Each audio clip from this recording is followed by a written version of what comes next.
You want to say? Fellow Kenyans, as you are aware, our party had an event dubbed the Jubilee Mad Delegates Forum last week on Friday 1st, May 2026 in Narok County. A significant engagement that brought together grassroots leadership, community voices, and party structures in a candid reflection on the state of our nation and the future of our politics. During the forum, our party leader, His Excellency Uhuru Kenyatta, addressed delegates through a phone call. What was intended as a moment of connection, guidance, and reflection has since been deliberately distorted into a political spectacle. The reaction from certain quarters over the weekend has been swift, loud, and telling, not of the content of his remarks, but of the deep discomfort his voice continues to generate within the current administration. We must ask, as any reasonable Kenyan would, what exactly is so threatening about a former president speaking to the people he once led? This question goes to the heart of the matter. At a time when Kenyans are grappling with the high cost of living, shrinking economic opportunities, and growing uncertainty about the future, it is both natural and necessary that voices of experience, leadership, and perspective contribute to national discourse. His Excellency Uhuru Kenyatta's remarks were not incidentary, they were reflective.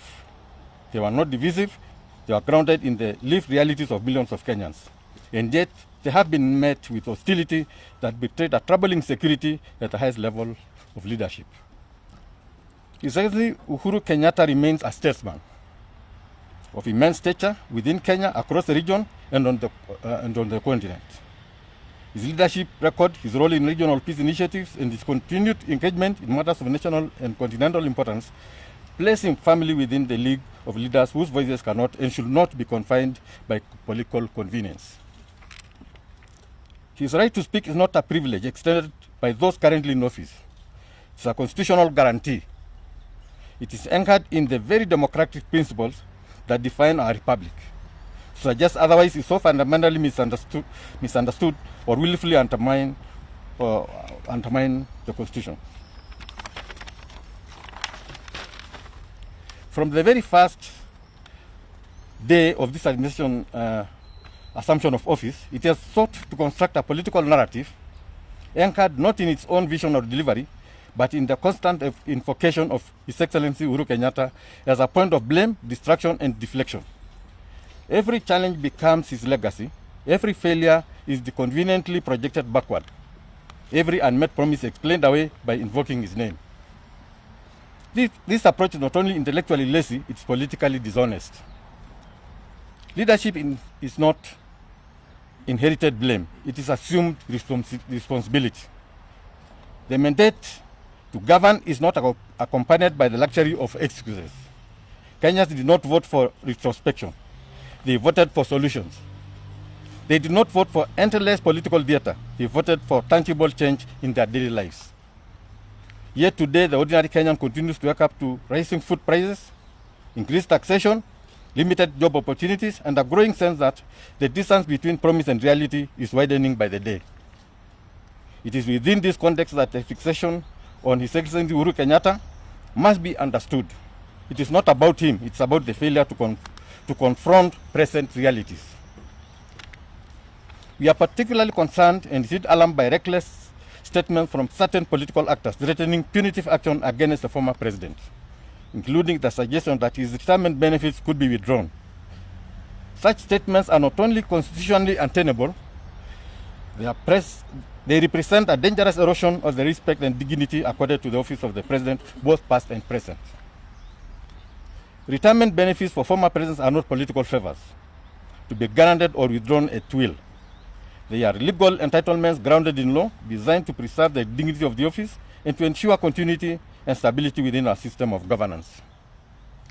To weaponize such provisions for political intimidation is to cross a line that no responsible leadership should ever approach. To those issuing these threats, we say this clearly and without hesitation: we dare you.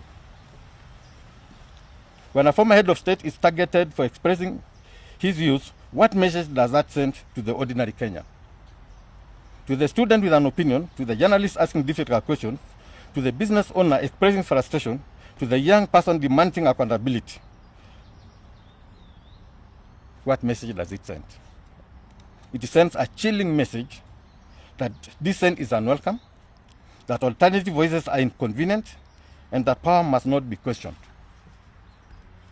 And to support our president, or the first president, in questioning what's happening in this country. It is right, and it's actually his duty. This is not the Kenya we have built, and it's not the Kenya we will allow to emerge. Our constitution is clear. The rights to freedom of expression, association, and participation in public affairs are not ornamental. They are foundational. They are the pillars upon which our democracy stands. Any attempt to erode these rights, whether subtly or overtly, must be resisted with clarity, conviction, and courage. Jubilee Party stands in his defense, and in this defense, we shall stand with him to the end of the world. We stand for a Kenya where leadership is measured not by the volume of its attacks, but by the depth of its solutions. A Kenya where disagreement is not feared, but engaged. A nation where past leaders are respected, present leaders are held accountable, and the future leaders are inspired by example, not intimidation. We are better than this as a country and as a people. Fellow Kenyans, the conversation that began in Narok County was not about one man. It was about the soul of our nation. It is about the direction we are taking. It's about whether we choose accountability over excuses, unity over division, and substance over spectacle. No amount of noise will silence that conversation. No amount of intimidation will erase the realities facing Kenyans. And no amount of political misdirection will substitute for the hard work of governing. History is clear. Retired presidents in Kenya and across the world have continued to participate in political discourse and national conversations. Former President Moi openly participated in politics after retirement. Ruto joined hands with the late President Moi to campaign against the 2010 Constitution, and this explains why, up to now, the current administration does not respect the Constitution. The late Moi also vigorously campaigned for President Kibaki in 2007 general elections. President Kibaki continued expressing confidence in Uhuru's leadership choices after leaving office. Therefore, this administration cannot selectively rewrite the democratic principles and simply because they feel threatened. Jubilee Party therefore reminds this administration and its political operatives that democracy is anchored in constitutional freedoms, not intimidation, fear, or political persecution. No amount of threats or insults will stop our party leader, His Excellency Uhuru Kenyatta, the Jubilee Party, or any other Kenyan from exercising their constitutional rights. In closing, I would like to challenge President William Ruto to come out himself. Let him address this issue instead of using sidekicks.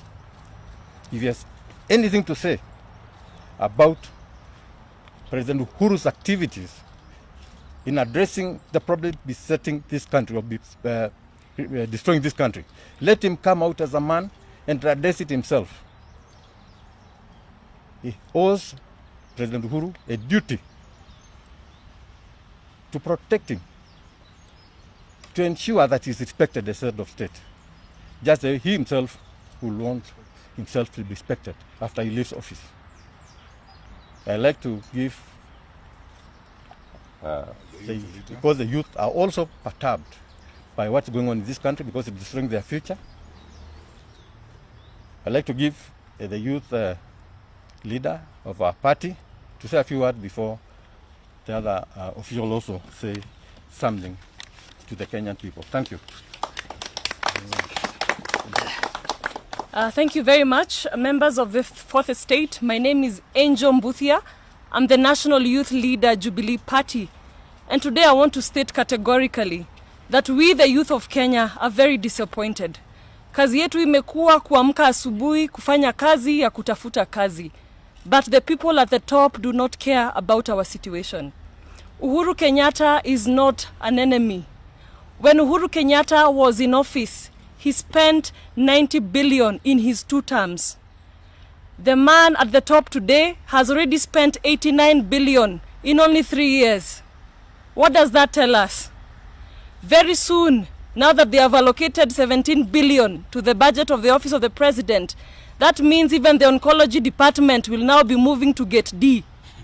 Dialysis is going to move to Gate D. Training of teachers is going to move to Gate D. Vijana mkikosa kazi mnenda Gate D, mnafanya applications pale. Because this is an abortion of our constitution, and it is absolutely wrong to what this rogue regime is doing. And I am very pleased to speak today, 14 months to the sunset of this regime. Members of my generation, do not allow this to happen a second time. If we allow this rogue regime to come back into power, we will be the ones to lose the most, the biggest and the mightiest. Let us ensure that we continue loving our nation, because even with that 89 billion, our education sector was working. Dr. Fred Matiang'i and Uhuru Kenyatta were busy pushing for this nation. Even when there was a global pandemic, 89 billion was enough to take care of us for 2 terms. Members of my generation, please do not sleep. Let us wake up from that slumber of political menace. We need to send these people home. Hii ni system ya majambazi. Hii ni system inachukia vijana na vyama vya kisiasa. Tusikubali na tusitishwe na tusiogope. Asante sana.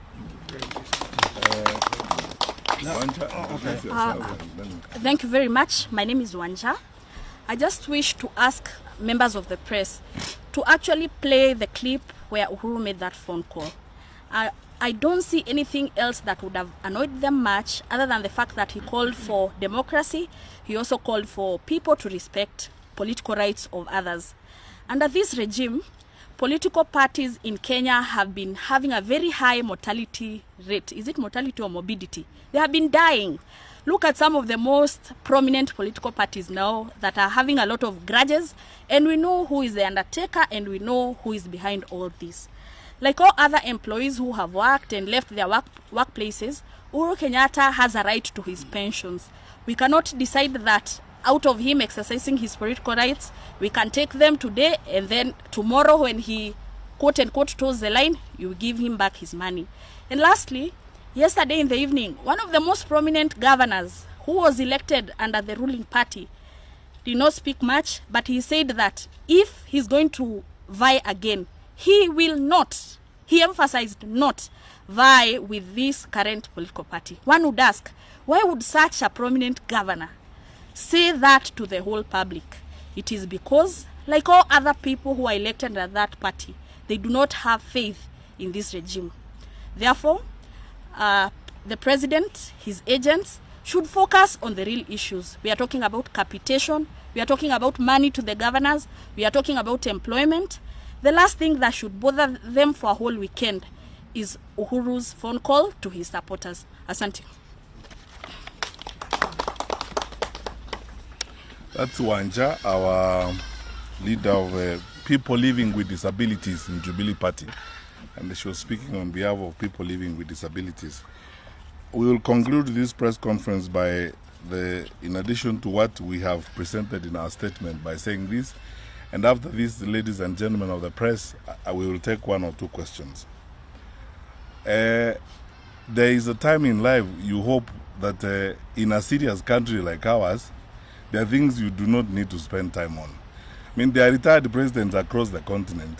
In Nigeria, there are, I think, 3 or 4. President Kikwete is here in Tanzania. In Botswana, there are quite a number. In Mozambique, there are quite a number. You know, the kind of pettiness that we have seen this weekend and primitivity in addressing the retired president is shocking. We chose democracy. We know that our current president and his team did not support this constitution, but they swore to protect it. And it provides an opportunity for all of us to respect freedom of expression and freedom of association. Our party leader is going nowhere, and our party leader will continue to express himself. It is his constitutional right. In fact, you can go ahead and do what you please, because the kind of behavior we have seen from elected leaders is shocking. We must uphold the decency of difference, that we can have differences, but we can be decent about it. Even the language that is being used by some of these leaders in reference to President Kenyatta is shocking. Even we ourselves as members of Jubilee, and we have said this before, and maybe because we are a party that has governed, we will not even allow and encourage our members to use that kind of language against President William Ruto, because it's indecent, it's unbecoming. We're going to build a decent society, and a society that upholds truly the principles of democracy and decency. The retired president makes one phone call, and the government screams the whole weekend. What kind of people are these? And we are reading now, the Kenya National Bureau of Statistics, a public sector government agency, has told us clearly with data and statistics that 2/3 of the stories they have been telling us are just blatant lies. On a weekend when senior members of your party are announcing that they will not defend their seats on your party's ticket, when it is clearly displayed to the world that you are a sinking ship, would you be spending your time insulting your predecessors? It's amazing. We want to ask these brothers and sisters of ours in government, there's work to be done, a lot of work to be done. Let's focus on that work and build our country. President Kenyatta is retired. He is a member of Jubilee. He is going to be a member of Jubilee and is playing his role as a member and the leader of Jubilee. Leave him alone. Let him carry on with his businesses. You have a country to run. You have a government to run. I mean, tell us about all these goons walking around with police officers. There are places in this country, even last night, people are calling me suffering from cat rustling. People have lost animals and livestock and so on. In that particular environment, you are spending all your time insulting the retired president. And those elected leaders, I want to ask them, sisi tunawaheshimu, we are not going to walk down that hole of behaving like Precambrian people, insulting others for no apparent reason.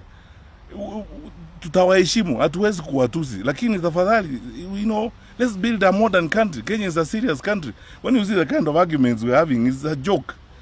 What is going to happen when we have 2 or 3 or 4 retired presidents? How many are there in Nigeria? Retired presidents who are going about their businesses. In the US, in the UK, there are 6 prime ministers who have left office, who go to BBC, they go wherever, there are programs. President Clinton has been retired for I don't know how many years. He attends the Democratic Party convention every year. President Obama, the same thing. They campaign for their candidates. And the world has not come to an end. Then in Kenya, some people whose worldview is essentially a village view. They are now busy insulting President Kenyatta for just making a phone call. 2 last points. My fellow Kenyans, when you see this language and you see these people talking like this, you must be asking yourself the question that I'm asking myself. Do you want another 5 years of this arrogance and self-destructive hubris? Another 5 years of that? No way. Is that how we are going to live? I mean, a retired president makes a statement and is insulted the whole weekend. What are we telling our children? What are we telling our young people? That is the kind of country we want to have? Sasa sisi kama Jubilee, kiongozi wa chama chetu ako kwa ofisi halali, ndio kiongozi wa chama chetu, tutakuwa na yeye, atakuwa mwanachama wa Jubilee, atakuwa kiongozi wetu, na sisi wanachama tunataka aendelee kuwa kiongozi wetu mpaka wakati ule yeye mwenyewe atasema anataka kufanya mambo mengine. Tafadhali fanyeni kazi yenu, jipange na mambo mengi yenu huko. I thought you would be panicking about even some of the members of your party who joined us in Narok. And they were telling us they are leaving that sinking ship. And we said we welcome them. And I want to use this opportunity again to say we welcome them because they are fellow Kenyans. Tunawakaribisha. Tuende mbele because, who can tell you more about an institution than those who are inside, who are fleeing it. So, tufanye kazi ile iko, the way President Kibaki used to say, let's focus on the work we have of building our country and let us ensure that, everything is going well. Finally, I want to use this opportunity to say this. If you actually needed a reason to know how this administration is totally out of touch with reality, look at Finance Bill 2026 they are published. Mitumba traders will be taxed. We have introduced I don't know where they live. They live in some alternative universe.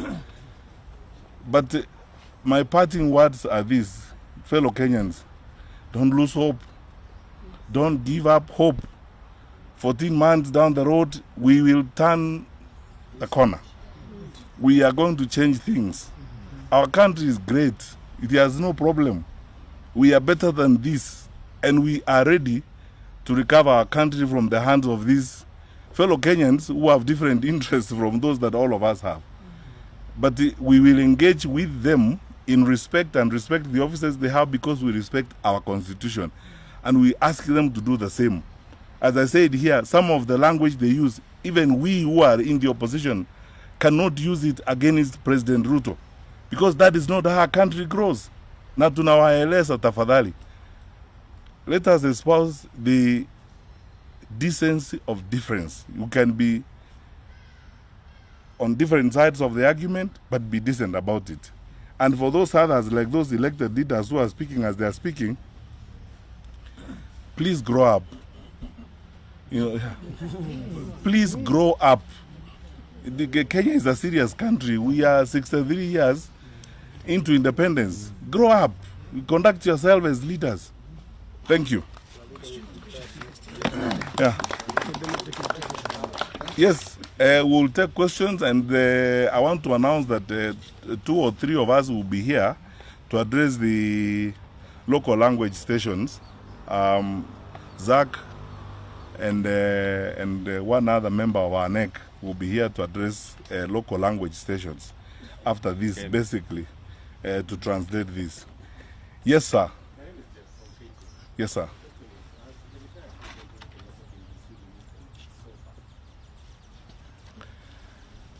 The president has been receiving some of his benefits, and his treatment, I mean, I must say here, it's just that President Kenyatta is a gentleman.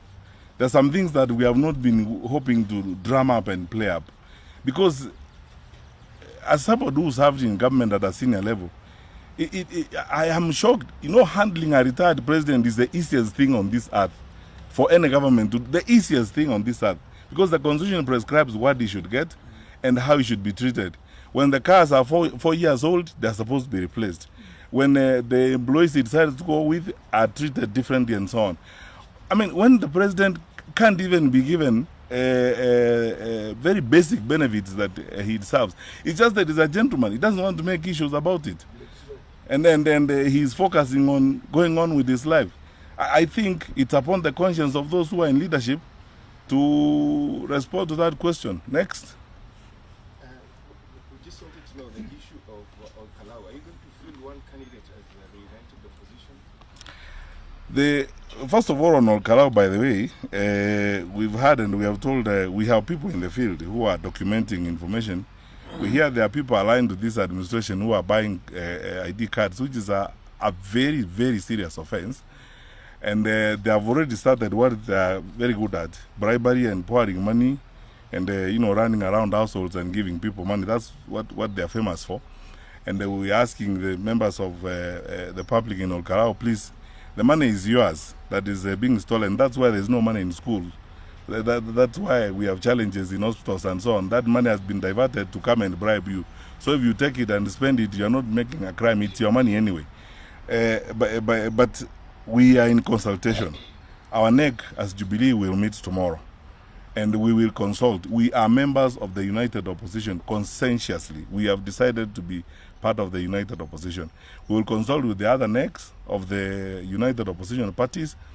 I think we will come to a conclusion and a position that's agreeable to everyone. I don't want to preempt that decision and that announcement because I don't want to take my brothers and sisters in the other parties for granted.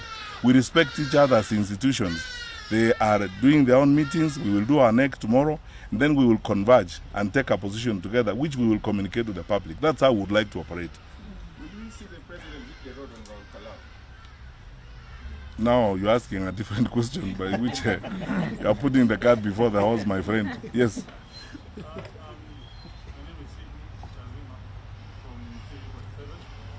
One of the issues that members of the government, especially the Minister of Interior, was accusing the president is supporting the opposition. And there has been talk of the president, former president, having a hand in this new outfit called Linda Mwananchi. Is that something you're aware of?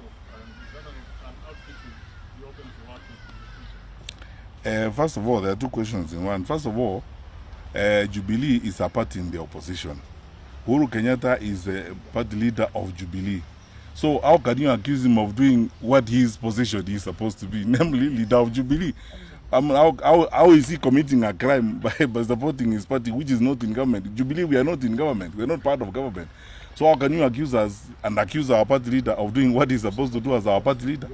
Secondly, about the activities of the president, to the best of my knowledge, and I want to confirm here, our president is a very law-abiding citizen, doing his judicial responsibility as the leader of Jubilee, consulting with Jubilee leaders and working with Jubilee leaders.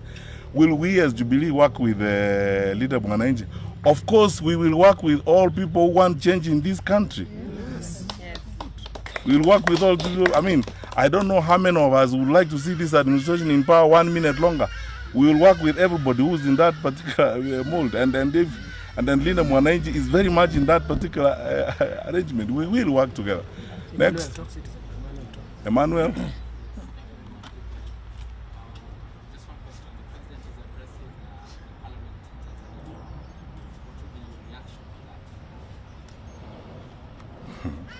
I wish he was exporting good manners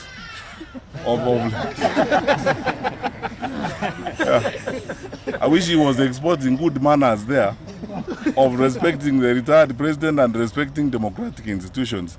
And at least for once, I hope he will tell them the truth, because he's not very famous of telling people the truth. I hope at least when he faces the Tanzanians, he will tell them the truth about anything he would like to tell them, because he's not very famous for telling people the truth, but we wish him well. In his trip, Tanzanians are our friends. We have a chance probably to feel what we feel anyway. All right.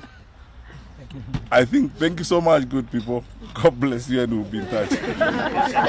Beatrice. Yeah. She's buying in Kalau, and he said she wants to talk to you. Hi, Beatrice. Hi. No, we will talk briefly after this. Zach, proceed with the local language station. Watu wa mlima tunaweza watu hapa tuongee mawili matatu.